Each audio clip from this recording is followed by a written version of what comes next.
Let's suppose that you were able every night to dream any dream you wanted to dream.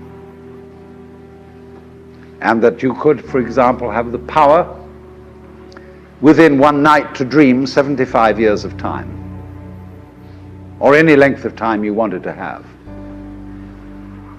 And you would naturally, as you began on this adventure of dreams, you would fulfill all your wishes.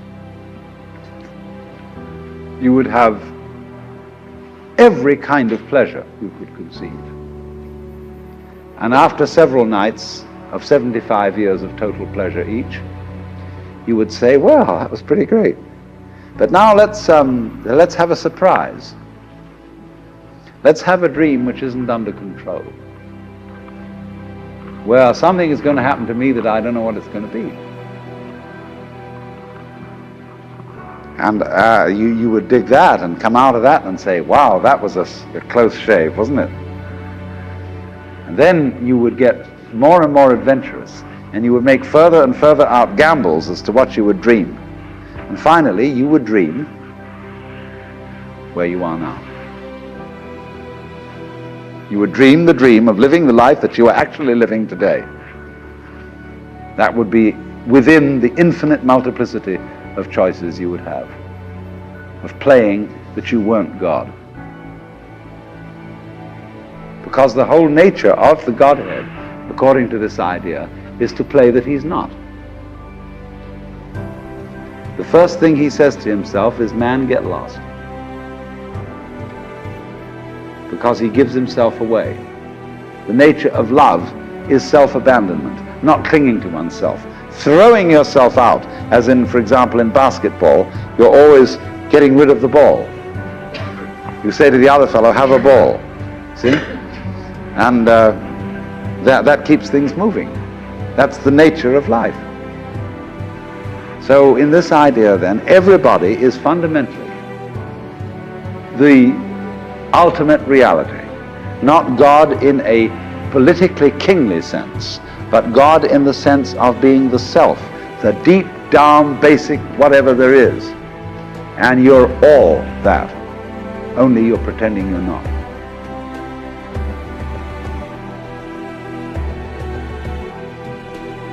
Now I think one of the conventions by which we tend to be fooled more than almost any other is time. And for all human beings, time is a matter of extraordinary importance. And perhaps this is one of the principal ways in which we differ from animals. Because man has been called a time-binding animal. That is to say, a creature who is vividly aware of the fact that his life moves, as it were, along a line from the past through the present and into the future. Animals apparently live pretty much moment by moment. They don't appear to have very strong memories, but because man has a strong memory, he is able to bear the past in mind and, as it were, cast it forward into visions of the future based upon what has happened in the past.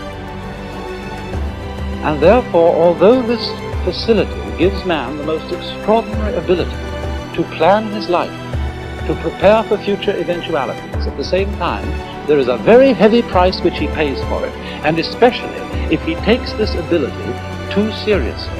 In other words, if he doesn't realize that the true reality in which he lives is the present moment now. For example, the animal probably doesn't concern itself very much with problems of future disease, death, or starvation, and things of that kind. If an animal sees another dead animal lying around, I don't suppose he thinks to himself, well, one day that's going to happen to me. Rather, he just sees a dead animal, sniffs it, sees whether it's good to eat, and wanders away. But for human beings, it's entirely different. Because we actually spend most of our time and a great deal of our emotional energy living in time which is not here, living in an elsewhere which is not concretely real. So much so that although we may be quite comfortable and happy in our present circumstances, if there is not a guarantee, not a promise, of a good time coming tomorrow and tomorrow and tomorrow and tomorrow, we are at once unhappy, even in the midst of pleasure and affluence. And so we develop a kind of chronic anxiety about time. We want to be sure more and more, because of our sensitivity to the feeling of time, we want to be sure more and more that our future is assured. And for this reason, the future becomes of more importance to most human beings than the present. And in this sense, we are hooked, taken in by a maya, because it is of very little use to us to be able to control and plan the future unless we are capable at the same time of living totally in the present. And so, when in civilized societies we spend so much of our time living for the future, we become very much like those celebrated donkeys, you know, that have a carrot fastened on a stick that's tied to the neck, you know, behind here, and it comes over, and there's the carrot dangling in front of them. And they pursue it, but can never reach it. And so in exactly the same way, it's that way with us. My goodness, don't you remember when you went first to school? You went to kindergarten.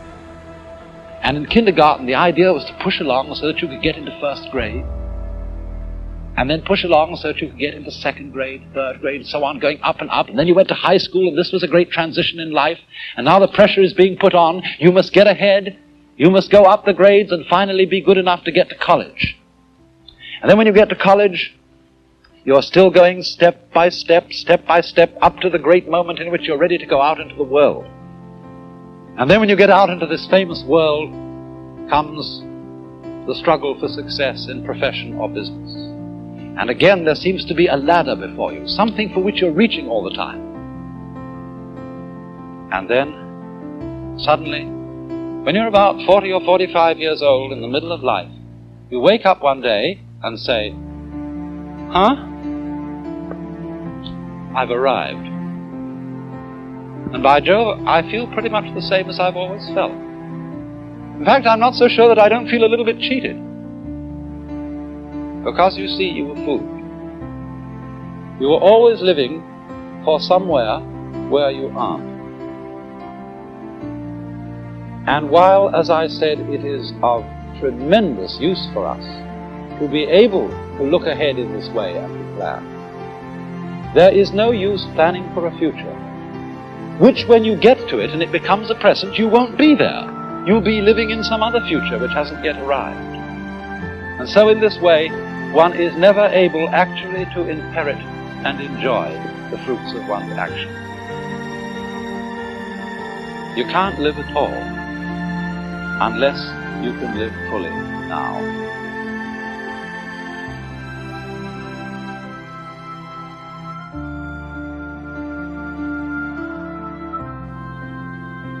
And because now is never satisfactory, because we're never really living in it, we get more and more avid to go ahead and pursue the future. We develop our technology to a fantastic ability, where we can more and more fulfill our desires for the future almost immediately, working towards a sort of push-button world. But have you ever stopped to think what the world would be like if you could fulfill every wish the moment you wished it? Suppose, for example, on going to bed at night, you could always dream whatever you wanted to dream. What would happen after a while? Of course, I suppose at first, you would dream fantastic pleasures, wonderful adventures, fulfillment of all the things you ever wished. Then as time went on, don't you think you'd want to be, a little bit surprised, to have a little bit less control over what was happening to you? And after you'd experimented with this for some months or years, you might even want dreams in which you suffer. Because there is no real delight, no real fulfillment without delay. Doesn't every child know on a hot day, when you think, I'm terribly thirsty, and I'd like an ice cream soda? Haven't you tried the experiment of putting off drinking it, putting off, so that you get thirstier and thirstier, and it's so much fun when you finally get to it? And so in the same way, impatience with time, always wanting the future, is frustrating.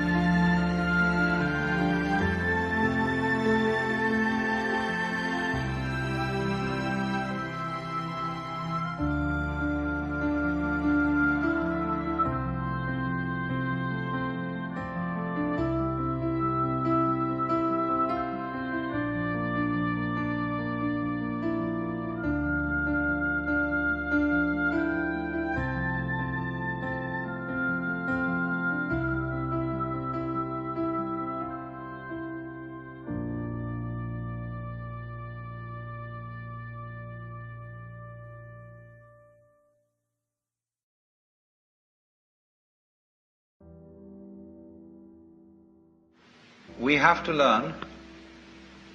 We don't have to, you don't have to do anything. You don't have to go on living. But it's a great idea, it's a great thing, if you can learn what the Chinese call purposelessness. They think nature is purposeless. When we say something's purposeless, that's put down. There's no future in it. It's a washout. But when they hear the word purposeless, they think that's just great. When Chinese say nature is purposeless, this is a compliment. It's like watching wild geese fly and be hidden in the clouds, as watching a ship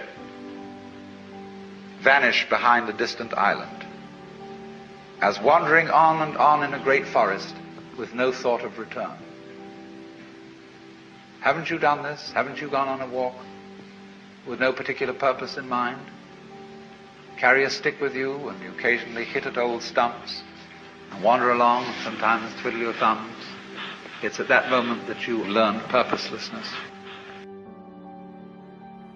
All music is purposeless.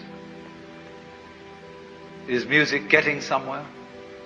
If it were, if the aim of music were, of a symphony, were to get to the final bar, the best conductor would be the one who got there fastest. See, dancing, when you dance, do you aim to arrive at a particular place on the floor? Is that the idea of dancing? No? Well, it's exactly the same with our life. We think life has a purpose. Now, it's like the waves washing against the shore, going on and on and on forever with no meaning. Like the birds in the trees go, twee, twee, twee, twee, twee. What's it all about? Everybody tries to say, it's a mating call. It's purposeful. Trying to get their mate, attract them with a song. That's why they have colors. Butterflies have eyes on them. Self-protection. Engineering view of the universe.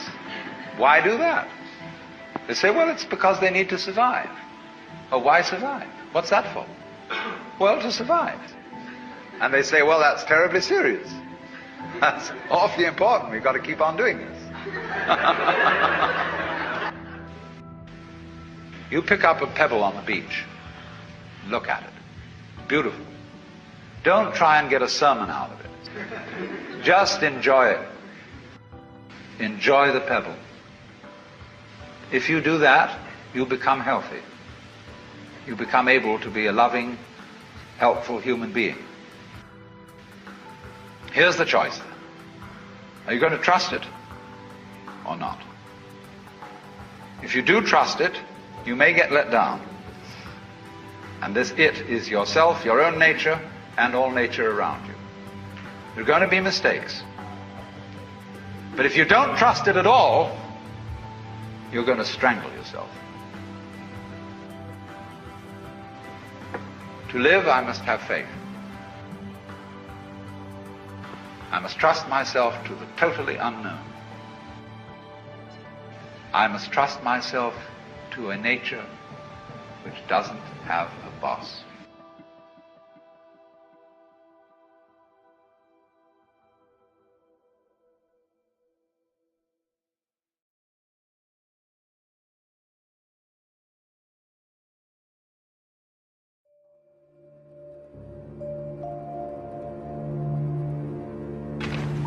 I happen to be a lover of archery.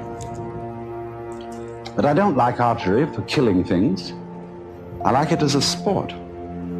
But what I like most of all is to set an arrow free, like it were a bird. You know, when it gets far up in the sky, whee, you watch it. And it suddenly turns and drops.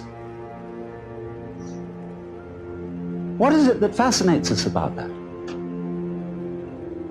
Because it's not useful. It doesn't really achieve anything that we would call purposive work. It simply is what we call play. But in our culture, we make an extremely rigid division between work and play. You're supposed to work in order to earn enough money to give you sufficient leisure time for something entirely different called having fun or play. Imagine, too, if you were a bus driver. Bus driver is ordinarily considered an absolutely harassed person. He's got to watch out for all the laws, all the competing traffic, the cops, the people coming on board giving their fares, and he has to give them change. And if he has it in his head that this is work, it will be hell. But let's suppose he has a different thing in his head. Supposing he has the idea that moving this enormous conveyance through complicated traffic is a very, very subtle game.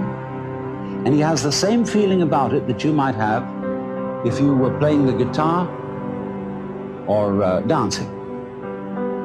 And so he goes through that traffic, avoiding this and avoiding that, and taking a fare like this, and he makes some music of the whole thing. Well, he's not going to be tired out at the end of the day. He's going to be full of energy when he gets through his job. The art of washing dishes is that you only have to wash one at a time. If you're doing it day after day, you have in your mind's eye an enormous stack of filthy dishes which you have washed up in years past, and an enormous stack of filthy dishes which you will wash up in years future. But if you bring in your mind to the state of reality, which is, as I've pointed out to you, only now. This is where we are. There is only now. You only have to wash one dish. It's the only dish you'll ever have to wash, this one. You ignore all the rest, because in reality, there is no past and there is no future. There is just now. So you wash this one. And instead of thinking, have I got it really clean, as my mother taught me with an angry voice, that I had to get every little scrap off it, you know, and she got angry at you. Instead, you turn the cleaning movement into a dance. Like this. And you dig that. And you swing that plate around, and you let the rinsing water go over it, and you put it off in the rack. Crazy. See? Take the next one. And you get this rhythm going. See? And you're not under compulsion all the time. You know, when I was a little boy and went to school in England, I had to learn the piano. They called it playing the piano. But actually, they said you must play. We had in England compulsory games. They used to post notices on the bulletin board in the school where I went to, which said, this afternoon, everyone will go for a run. And if you didn't go for a run, and it was found out that you hadn't, you were flogged. So everybody hated going for a run, because they were under compulsion to play. Everybody must play. It's like the whole game of life we're all involved in. It's only a game, but everybody has got to belong. So we went running. I remember one day I was out on a run, and I was trying to enjoy myself because I was running on the balls of my feet, dancing along. And a fellow came up behind me who was running on his heels. He was jogging. And he was going clump, clump, clump, clump, clump, clump, clump, clump. I said to him, what's the matter with you? You're running on your heels and you're jarring your whole body all the way through. Okay, but he stuck to it and he became the champion long-distance runner of the school. But he didn't enjoy it. It was work.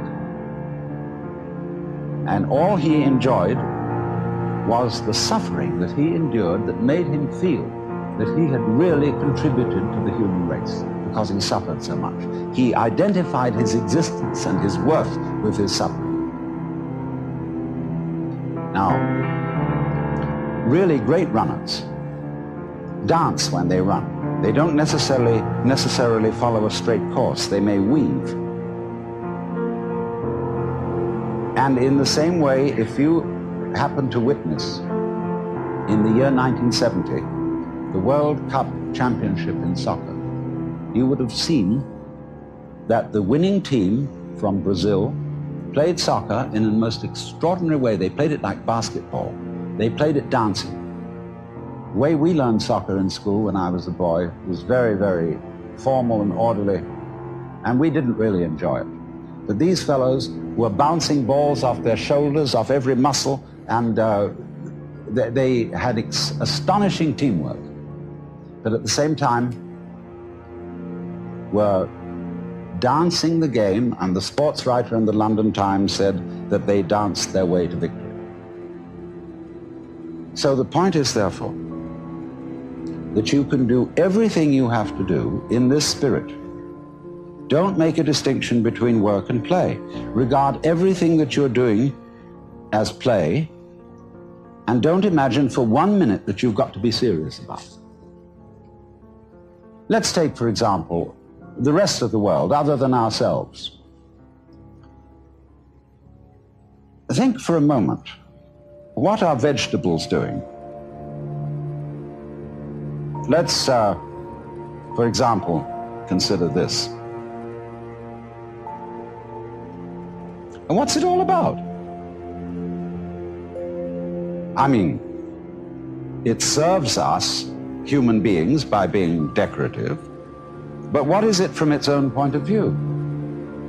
See, because here is this stalk, and all these leaves come out, ka-ching, ka-ching, ka-ching, ka-ching, ka-ching, ka-ching, all the way to the stalk, then it, whoops, it goes into this. And then it goes into flowers in the end, you see, and they go kitty, kitty, kitty, kitty, kitty, kitty, kitty, kitty, all around. And I look at the thing, and it's like a symphony. It's just like Bach doing a fugue with all the different movements going.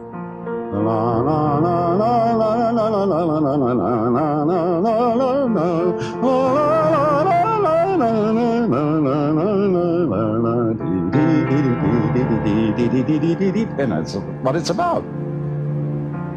What do you say? It's using up air, it's using up energy, it's really not doing anything except being ornamental.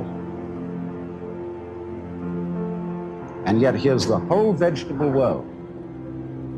Not only cactus plants like this, but all trees, roses, tulips, and edible vegetables, cabbages, celery, lettuce.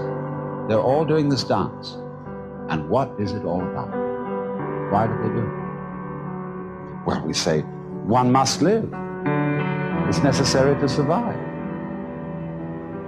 You know, you really must go on. It's your duty. It's your duty to your children. But you see, the thing I feel is if you bring up your children that way and tell them that they ought to be grateful to you because you're doing your duty towards them, they will learn to bring up their children in the same way, and everybody will be depressed. There really is no necessity to go on living. We think, it's part of our Western philosophy, that we think we have a drive to survive, that we must go on living. Because some big daddy said to us, you gotta go on living, see? And you better make it or else. Well, I've already explained to you on this show that the fear of death is completely absurd. Because if you're dead, you've got nothing to worry about. So you'll be all right. So in the same way, you must not, no, I don't want to use that word, must not. Because I'm not trying to talk to you as an authority, I'm trying to talk to you as somebody who's opening your mind up, a helper, not a father figure. This thing here, this plant, I'm quite sure it doesn't say to itself, you ought to go on living. You've got an instinct to survive, which is something other than yourself and which you have to obey. See, I don't think of my own instincts as drives, which is the proper psychological term for them nowadays. I think of my instincts as myself. I don't say, excuse me, but I have an unfortunate desire to reproduce myself, and therefore I'm sexy, and would you please accommodate me? I don't say, excuse me, but I have to eat, and really it's absolutely necessary that I eat. I say, on the contrary, hooray! I am this desire to make love, and I am this desire to eat. It's not something else that pushes me around, it's me. Well, all right, but it doesn't have to go on. I don't feel so compelled that if it were to stop, well, if it were to stop, if I were to be killed, that would be another scene. That would be a different form of the dance. If I'm in pain, people say, don't scream, don't cry, because screaming or crying is a perfectly natural reaction to pain. When a baby is first born, they cut the umbilical cord and somebody smacks it on the bottom, and the baby, yeah! See? That's the first thing in the world. There is in Zen Buddhism a koan, which says that when the Buddha was born, he suddenly stood up and announced, above the heavens and below the heavens, I alone am the world-honored one. Well, everybody would say that was an extremely proud thing to say. So they give this to students of Buddhism as a problem. How could it be that the Buddha, as a little baby, was so proud as to make this pompous statement when he was born? And if you understand the problem correctly, you answer, see? Because that is the perfectly natural response to the painful event of being born into this world. But thereafter, we always say, baby, don't you cry. Shut up. We don't like to hear babies cry. Shut up. And therefore, we stamp out in human beings their natural release from the problem of pain. If you're in pain, cry. And if you can't do that, then pain is your problem. But if you can cry, and if you can let go in that way, pain is no problem. And if you get the shudders at death, the idea of death, the idea of not being here anymore, just get those shudders and dig them, because the shuddering. So all these emotions that we have, the emotions of uptightness, dread, shivers, horrors, can be interpreted in other ways. But we interpret them in a negative way so long as we are under the sense that you absolutely must go on living. Now you see, living, like this plant, is something spontaneous. In Chinese, the word for nature is zhiran, which means that which happens of itself, not under any control of an outside boss. And they feel that all the world is happening so of itself. It's spontaneous. And so you stop this spontaneous flowering of nature cold if you tell it you must do it. It's like saying to someone, you must love me. Well, it's ridiculous. If I were to ask my wife, darling, do you really love me? And she says, I'm trying my best to do so. That's not the answer I want. I want her to say, I can't help loving you. I love you so much I could eat you. And that's what the plant feels in growing. It doesn't feel that it must grow. It's not under orders. It's not a military chain of command. It does this spontaneously. So that when you try to command the spontaneous process, you stop it. It's like saying to someone, now, be unself-conscious. You know, there's a belief in India that if you think of a monkey while you're taking medicine, the medicine won't work. So therefore, when you take your vitamins or next pills, try not to think of a monkey. See? And that will completely tie up the spontaneous process, and it won't work. So all the things that we say to our children, like, well, you must have a bowel movement every day after breakfast. Try, darling, to go to sleep. Stop pouting. Take that look off your face. Oh, you're blushing. Make you feel guilty about blushing. See? All those things are attempts to say this one thing. Darling, little child, you are required to do what will be acceptable only if you do it voluntarily. And everybody on this account is completely mixed up, because we are trying to force genuine behavior. We all admire artists when we say they're unself-conscious. They seem so natural. They seem to dance or paint or talk or play the piano so effortlessly. Of course, a lot of work has gone into it. But if you are a great artist, your so-called periods of practice, when you sit for hours and study your technique on the piano, you will not do that effectively unless it is a pleasure for you. You have to come to the point where going over it again and again is a dance. One of my friends is a great Hindu musician. He told me once that the comprehension of music is in understanding one note. The meaning of that is he can sit for hours and hours working on this, but there really is only one note at a time. And he gets into that note and listens. He really listens. Gets into the sound. And it simply doesn't matter that it takes a long time, that he'll have to do this for many hours, because he's completely absorbed in listening to the sound he is now making. He's going with that vibration. You can keep that up for hours. And what is it? See, this is the real secret of life.